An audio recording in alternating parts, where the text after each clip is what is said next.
आज आपण कद्दूचा ज्यूस बनवते। हे कद्दू असा कवळा होता, याला अशा फोडी करून घेतल्या।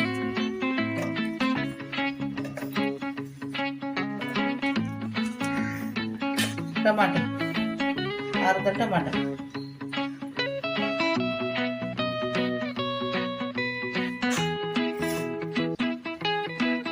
पाणी टाकून घेऊया अर्धा ग्लास, पिळून घेते।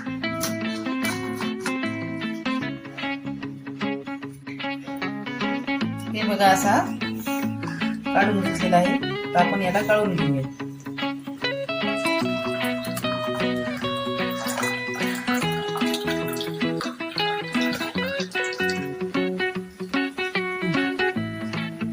चाट मसाला थोडासा चिमटभर आणि लिंबू, आणि आपलं याचं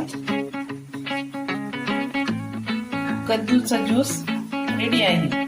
शुगर साठी खूप चांगला असते आणि वजन पण कमी होते।